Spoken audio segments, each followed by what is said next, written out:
مولانا عبدالله درخواشی صاحب شاشن مولانا احمد علی لاہوری شاشن خواجه خان محمد شاشن مفتی محمد رحمت الله علیه شاشن دا څه شو؟ دا ګرد لیونیانو نعوذ بالله دا څه شو؟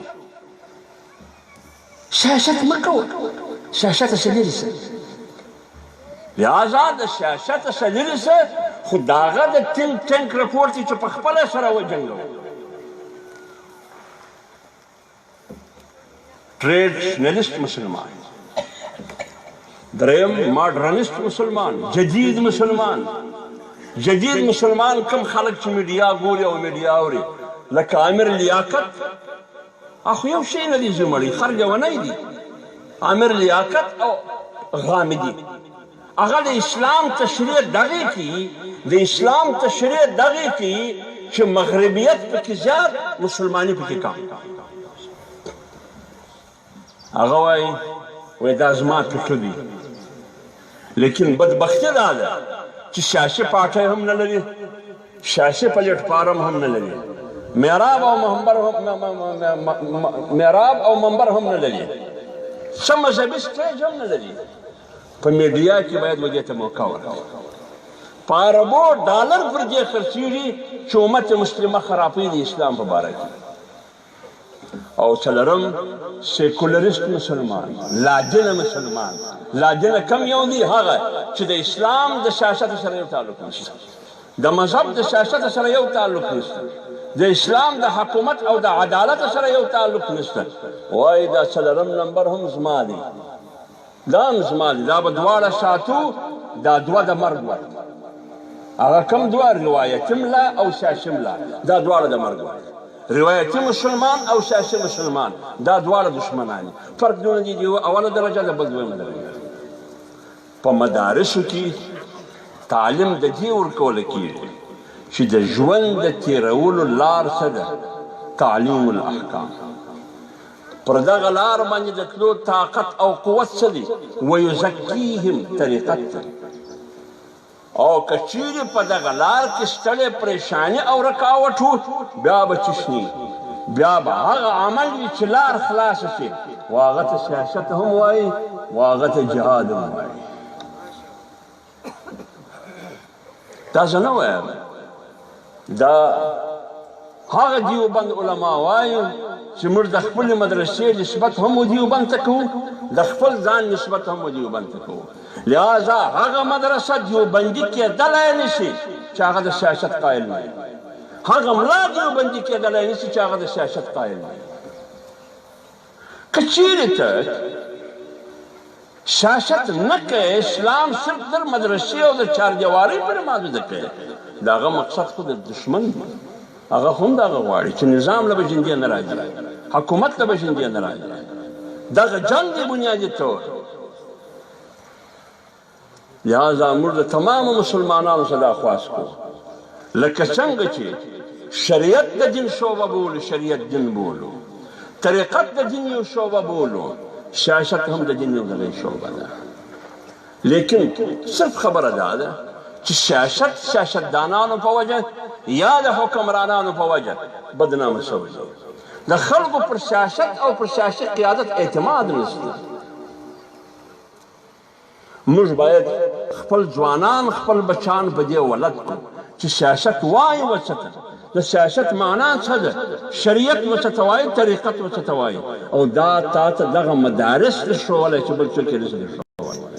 الله تعالی دې د مدارسو حفاظت وکړي، خداوند کریم دې د علماو حفاظت وکړي. الله دې دا مدارس آباد لري.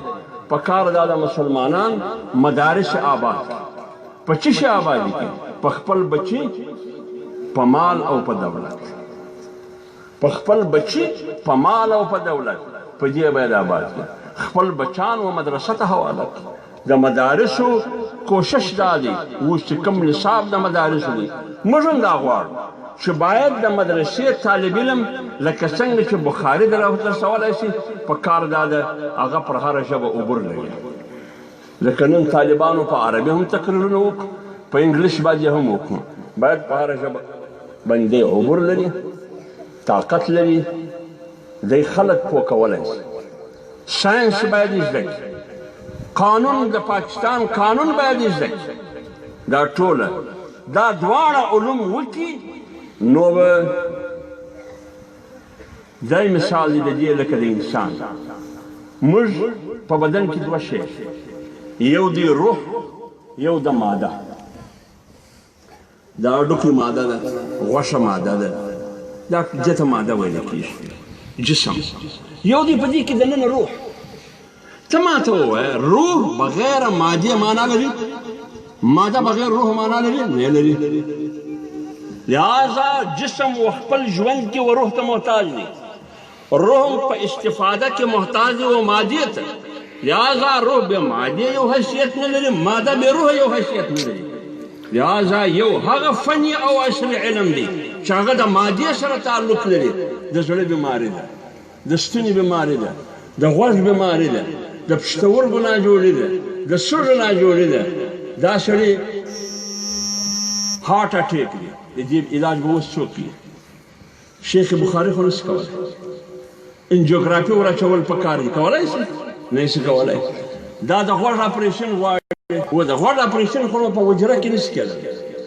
لہذا یو هغه علم دی چې د مادې سره تعلق لري یو هغه علم دی چې د روح سره تعلق لري لکه څنګه چې ماده بغیر روح معنا نه لري روح بغیر مادې معنا نه لري هغه وخت به انسان ژوند خپل هدف ته رسېدی شي دواړه علوم یو د بل سره لازم او ملزوم دي چې دا د دواړه زده کړو ورسره ته ډي ایس پي جوړ شي ته اسسټنټ کمشنر جوړ شي ته ډپټي کمشنر جوړ شي ته کمشنر جوړ شي ته جج جوړ شي ته برګیډیر جوړ شي ته چیف اف آرمي سټاف جوړ شي ته چیف جسټس جوړ شي بیا به دغه غول غفل خو بیا نه وینو پلانې دونه وخوړې پلانې دونه وخوړې پلانې دونه وخوړې پلانې دونه وخوړې دې دونه پیسې اخلا کې دې دونه پیسې اخلا کې نن ستا د ملک حکمران په دې نه پوهېږي چې جناب رسول الله صلی الله علیه و آله وسلم په خپله زمانه کې تکالیف برداشت کړو اذیتونه برداشت کړو په ډبرو وویشتل شو په ګندګۍ وویشتل شو په غاړه کې رسۍ ور ولوېده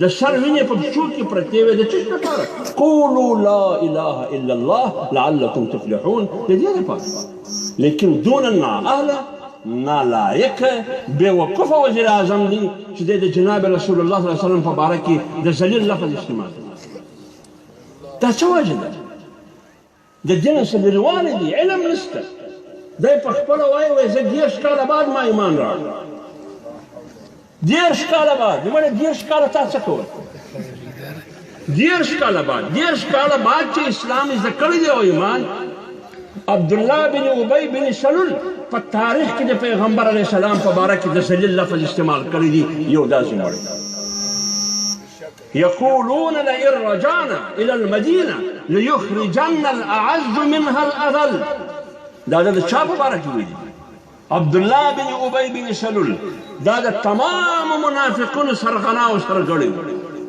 اوس دته څه وایي اوس چې دا ورته ووایه چې زلمړی ته د عبدالله بن ابی بن سلول د لښکره یې بیا وایي ما ته منافق ووایه حالانکې موږ منافق لفظ نه استعمالوم دا نه ورته وایم چې عمران خان منافق دی لیکن کوم لفظ چې تا استعمال کړي دا رئیس المنافقین استعمال کړی عبدالله بن ابی بن سلول لیخرجن الاعز منها الاذل دا د ذلیل لفظ او دلته تا استعمال کړي او په هغه ملک دې استعمال کړي چې د هغه ملک نوم اسلامي جمهوریه پاکستان دی په هغه ملک دې استعمال کړي ستا دا حرف اخیستې چې زه به د اسلامي نظریې او د شاعر اسلام تحفظ کوم توهین به نه کوم تاسو توهین وکړي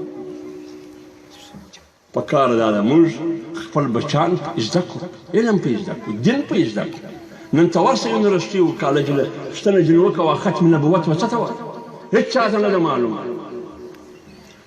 رسالت به څه ته وایي توهین رسالت څه ته وایي یو شی نه دي ورمعلوم دا باید موږ زده کړو دا مدرسې د دغه دپاره دي چې وخلو ته د زندګۍ مقصد وښیي چې ژوند به څنګه تېروي د ژوند د تېرولو طریقه څه ده ته حق لرې د دې چې ته دې وزیر اعظم شې ملا د دې حق نه لري چې وزیر اعظم شي ولې تا ټیکه اخیستې ده پاکستان ستا د پلار ملک دی دا ته حق د دې لرې چې ته جج شې ملا د دې حق نه لري چې جج شي موږ دا وایو چې باید په خپلو بچانو باندې دیني علم هم وکړي فني او عصري د سکول او د کالج علم هم په په هر میدان کې د دې بېدینه او د مذهب بیزاره خلکو مقابله وکړي پر تمامو ایوانو باندې په خپله قبضه وکړي.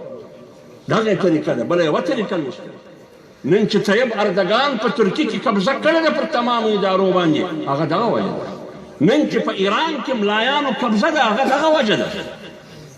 اگر چې هغه شیعه دي، لیکن شیعه ملایانو پر ریاست ایران قبضه ده. نن که ته غواړې دا چې د پاکستان قانون دې د قرآن او د سنت په رڼا کې، که ته دا غواړې چې غلا دې نه وي، که ته دا غواړې چې زما د لور عزت دې محفوظ وي، که ته دا غواړې چې شاعر اسلام دې محفوظ وي، که ته دا غواړې چې په دې ملک کې د خوشحالي او سکون او ارامي، د هغه یو طریقه ده اسلامي نظام.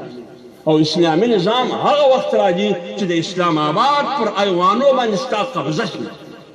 او قبضه هغه وخت راځي چې ته د دواړو علومو باندې ځان ښایسته کړې. دا هغه وخت راځي چې د عوامو اعتماد حاصل که پارلمنت ته ځان ورسوه، د دې غلو مخ ونیسه. نن د مدینې ریاست ته په دې چاره راولې، د مدینې ریاست په دې چاره راولې چې هغه زمري په دا نه پوهېږي چې د رسول علیه السلام په باره کې دغه لفظ استعمالول دا جرم دی که نه؟ په دې هم نه پوهېږي.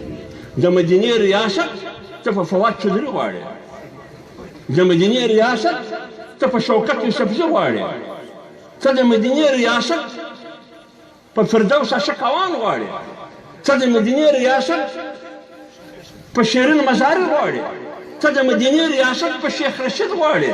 زندگی وګوره د هغه د مدینې د ریاست د قایمولو دی مخانې. د مدینې د ریاست د قایمولو مخ دی چې و مخ ته وګورې خدای په یاد درس، د دې و مخ ته چې وګورې دوزخ په یاد درس. الله تعالی دې موږ تاسو ته توفیق راکړي چې موږ د انسانیت اصلاح وکړو، د قام اصلاح وکړو. خداوند کریم دې دغه ادارې آبادې او خوشحاله لري. الله تعالی دې د هر قسم فتنې او مصیبت نه محفوظ وساتي. وما علینا